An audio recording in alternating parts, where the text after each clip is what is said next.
When I first started investing, I waited too long doing the wrong things, chasing stocks, jumping in and out, listening to all of the noise. I thought I was being smart, but I was getting in my own way. These tips in this video I'm about to share are absolutely crucial, and I guarantee new and seasoned investors alike are going to take a lot from it. If I could go back and start from scratch, this is the exact 5-step plan I would follow. It might be simple, it might even be a little bit boring, but it bloody works, and it will save you from all of the mistakes that I made.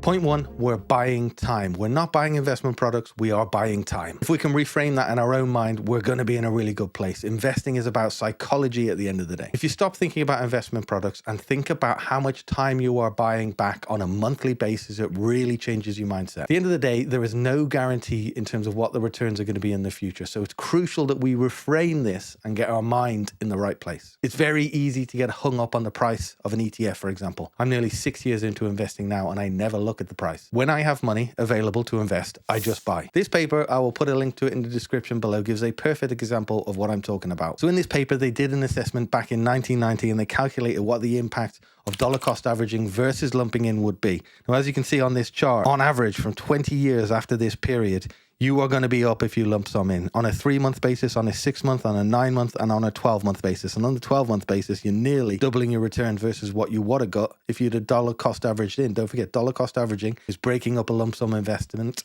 and putting it in over the course of a year. So clearly that's going to work if the market goes down, because if it's going down and you are continuing to buy as it goes down, you're going to pick it up cheaper. However, 62% of the time, according to this paper, the market will go up. Therefore, 62% of the time, it is much better to lump in. And that's exactly why I reframe it in my own mind. When I have enough cash, I will buy as soon as I possibly can. I don't worry about what the market's doing because it will make not a jot of difference in 10, 15 years time. Point two, have a target and set a destination. Most people, believe it or not, have no clear destination when they start investing. They just start investing. And that's exactly why they panic when the markets wobble and they potentially will sell out at a loss.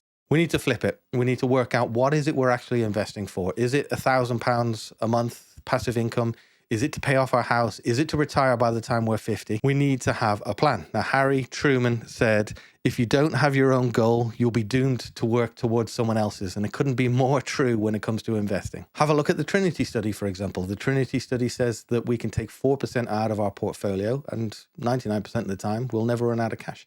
Let's look at an example. If you need £10,000 per year to survive, and that'll pay all your bills, I'm keeping the numbers simple. £10,000 is 4% of £250,000. So we need a pot of £250,000. Equally, if we need £20,000 per year to survive, we need a pot of £500,000. We will take 4% out each year, and typically 99% of the time, we will never run out of cash. Equally, we need to manage our expectations. We need to be aware that the market could underperform in our lifetime, in the time that we're investing. We could get unlucky. We could get very lucky. We need to understand that we could underperform versus our goals, or we could overperform. When we've got that right in our mind, it is less likely to have an impact on us and less likely to make us make rash decisions. Another great tool is a compound interest calculator. Just Google compound interest calculator, and the first one that comes up is the one that I use. Play around with the numbers. What is it you're trying to achieve? Put your numbers in. Can you increase your deposit? Look at the potential returns. You can use anywhere from, well, you can use anything, but typically an S&P 500, for example, has returned 10% over the last 120 years. Perhaps you want to be a bit more conservative. Perhaps you want to include inflation. If you do want to do that, take 2.5% off your assessment, but have a plan from the beginning,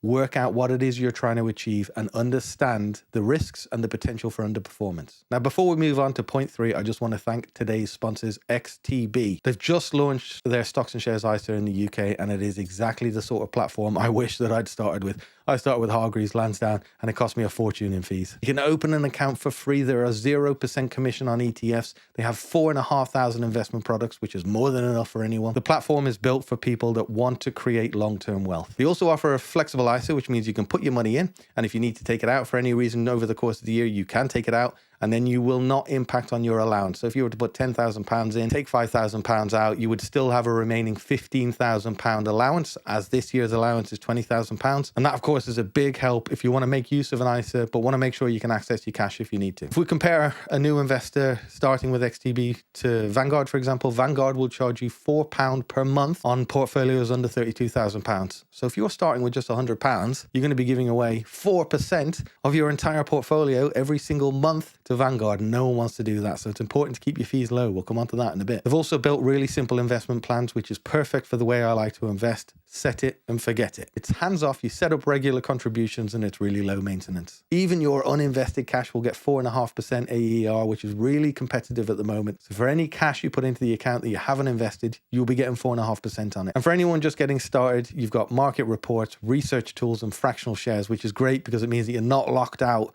of certain companies that have got a high share price. I'll leave a link in the description if you want to check it out. You can also use promo code Neil, and don't forget that your capital's at risk and terms and conditions apply. Number 3, and this is a big one that a lot of people get wrong. You need to focus on your behavior, not on outsized growth. It might sound counterintuitive, but you don't need the best investment. You need the one that you are going to stick with. The top performing fund isn't useful if you keep jumping in and out. The highest returns mean nothing if you panic sell during a wobble in the market. This is an example I've used a couple of times, but I think it is perfect for this. And look up the Compounding Investor on YouTube. He's got a great channel. Basically, he decided 10, 15 years ago he was going to invest into dividend stocks, just UK dividend stocks. And as a result of doing so, he's built up a portfolio of over £500,000. Now, he talks about the fact that he probably would have got better returns if he'd have bought the S&P 500, for example. However, he would not have built up that pot because he would have sold out, because it's not in line with his behaviors, not in line with what motivates and keeps him going. Those dividends coming in from those UK businesses are what keeps him in the market, and that's how he's built up a pot of nearly £500,000. Behavioral consistency beats strategic perfection. We are sick of hearing it. It's on every bloody video you watch, but it is the God's honest truth. Time in the market beats timing the market. Look at Warren Buffett, for example. He didn't get rich because he was picking the best stocks going. He got rich because he stayed in the market. 95% of his wealth was made after the age of 65 because he was in the market for so long. Point 4, fees can destroy your returns. Let's look at an example. If you invested £300 a month for 30 years, at a 7% return, you'd end up with £584,700. If you paid just 1% more in fees, that would drop your return to 6%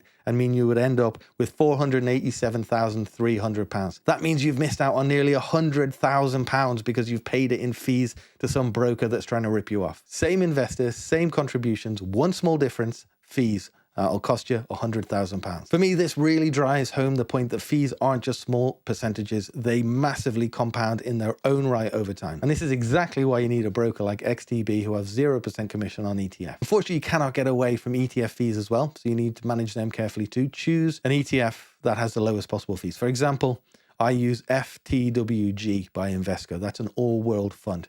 They charge 0.15% of a fee.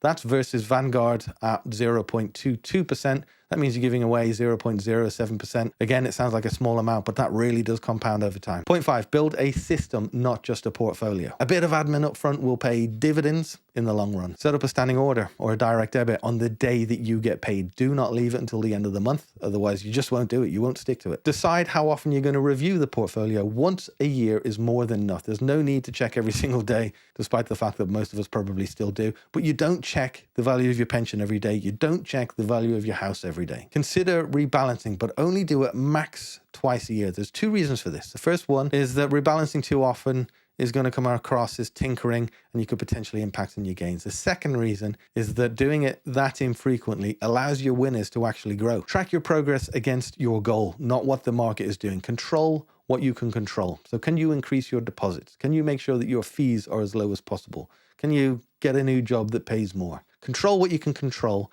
not what the market is going to do to you. Like I said, a little bit of admin in order to get this set up, but once it's done, it's done. These genuinely are the 5 steps that I wish I had taken when I started investing. Most people won't get these right from the off. It takes time to learn them. But if you're watching this video, maybe you will. Maybe you will implement these things right from the beginning. You are probably set to outperform the majority of people if you do these 5 points in this video. Okay, let's finish on the old joke. In high school, I had a teacher who loved to give quizzes all the time. I think he was just testy.